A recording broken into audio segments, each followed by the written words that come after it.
Very good evening friends, आइए आपका स्वागत है एजुकेशन कैप्सूल स्टडी प्लेटफॉर्म पर। आज हम सामान्य हिंदी के प्रश्नोत्तरी देखेंगे। देखिए, प्रश्नों के उत्तर जो सामान्य हिंदी के हमारे हैं, ठीक है। और हम संज्ञा सर्वनाम इस तरह से हम करीब 26 क्वेश्चन जो लिए हैं, जो हमारे वीडियो जो आगामी एग्ज़ाम आने वाला है और लेखपाल में बहुत ही इंपॉर्टेंट है, ठीक है। तो आइए चलिए शुरू करते हैं। आइए पहला क्वेश्चन उठाते हैं हम। पहला कह रहा है क्रिया विशेषण किसे कहते हैं। देखिए, क्रिया विशेषण पूछ रहा है, तो देखिए जिन शब्दों से क्रिया की विशेषता का ज्ञान हो, तो ठीक है ना, जिन शब्दों से कोई काम हो रहा हो, क्रिया की विशेषता का ज्ञान हो रहा हो, उसे क्रिया विशेषण कहते हैं। जैसे देखिए, यहाँ, वहाँ, अब, तक, जब, जहाँ, ये सब जो होंगे ये क्या हो जाएंगे, हमारे क्रिया विशेषण हो जाएंगे, ठीक है। चलिए आइए देखते हैं हम दूसरा क्वेश्चन। अव्यय किसे कहते हैं। अव्यय जो है, देखिए कह रहा है जिन शब्दों में लिंग, ठीक है ना, वो किस लिंग का है, पुरुष लिंग है या स्त्री लिंग है, जिनसे किसी का लिंग का पता चले, वचन है, पुरुष, कारक आदि के कारण कोई परिवर्तन नहीं होता हो, उसे अव्यय कहते हैं, ठीक है। चलिए आइए देखते हैं हम तीसरा क्वेश्चन। अव्यय के सामान्यतः कितने भेद होते हैं। तो देखिए, अव्यय के सामान्यतः 4 भेद होते हैं, ये आप याद रखिएगा। पहला जो होता है क्रिया विशेषण होता है, दूसरा जो होता है संबंध बोधक होता है, तीसरा समुच्चय बोधक होता है और चौथा क्या होता है, विस्मच्चय बोधक होता है, ठीक है। चलिए आइए देखते हैं हम चौथा क्वेश्चन। हिंदी में वचन कितने प्रकार के होते हैं। तो देखिए, हिंदी में वचन, तो वचन जो है वो 2 प्रकार के होते हैं। एक कौन सा होता है, एक वचन होता है और एक बहुवचन होता है। बहु मतलब कई तरह के, एक वचन मतलब एक वर्ग। चलिए आइए देखते हैं हम पांचवा क्वेश्चन।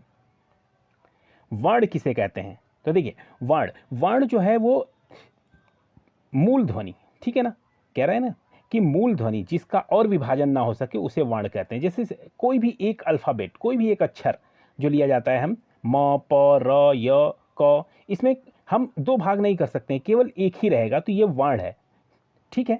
चलिए आइए देखते हैं छठवां क्वेश्चन। वर्णमाला किसे कहते हैं। तो वर्णमाला जो वर्णों का जो क्रमागत समूह होता है, जो क्रम अनुसार, जैसे क हो गया, ख हो गया, ग हो गया, तो ये क्रम में है ना, तो इस क्रमागत समूह को ही हम क्या कहते हैं, वर्णमाला कहते हैं, वर्णों की। चलिए आइए देखें सातवां क्वेश्चन।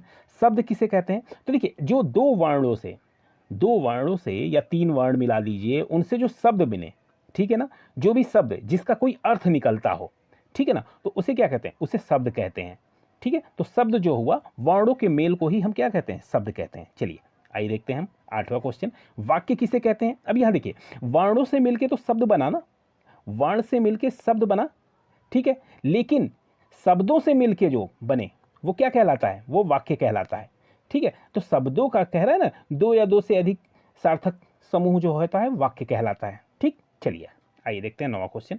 मूल स्वरों की संख्या कितनी होती है। अब ये स्वरों की संख्या कितनी होती है, तो देखिए मूल स्वरों की जो संख्या होती है वो 11 होती है, ठीक है। और 2 तो अयोग वाह होते हैं, अंग और अह, ठीक है, तो उसको हम नहीं जोड़ते हैं, तो केवल 11 होते हैं, ठीक है। चलिए आइए देखते हैं हम 10वां क्वेश्चन। मूल व्यंजनों की संख्या कितनी होती है। तो देखिए, व्यंजनों की संख्या जो हो 33 होती है, ठीक है।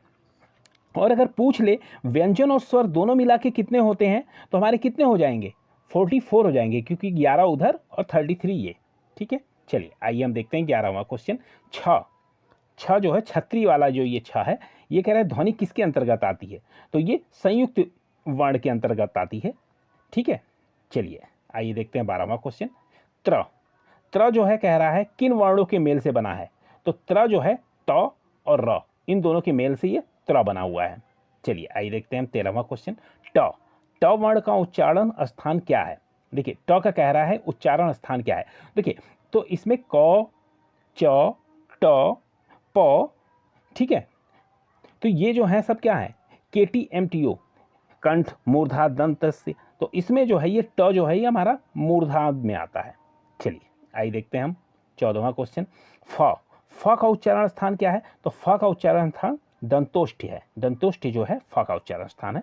आइए देखते हैं 15वां क्वेश्चन। देखिए, स,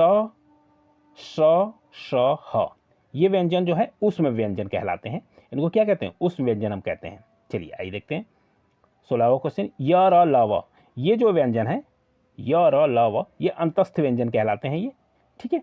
आइए 17वां क्वेश्चन देखते हैं। क से म तक के व्यंजनों को क्या कहा जाता है। तो देखिए, स्पर्श व्यंजन कहा जाता है, ठीक है। आइए 18वां क्वेश्चन, घोष। घोष का अर्थ क्या है? तो घोष का अर्थ नाद भी कहते हैं इसको, ठीक है, ये याद रखिएगा। आइए 19वां क्वेश्चन देखते हैं। जिन ध्वनियों के उच्चारण में श्वास जिह्वा के दोनों ओर से निकल जाती हो उसे क्या कहते हैं? तो उसे पार्श्विक कहते हैं, उसे पार्श्विक कहते हैं। चलिए 20वां क्वेश्चन, आ स्वर क्या कहलाता है? आ स्वर ये याद रखिएगा, आ स्वर जो है ये विवृत स्वर कहलाता है, आ जो है हमारा, ठीक है। चलिए आइए देखते हैं हम।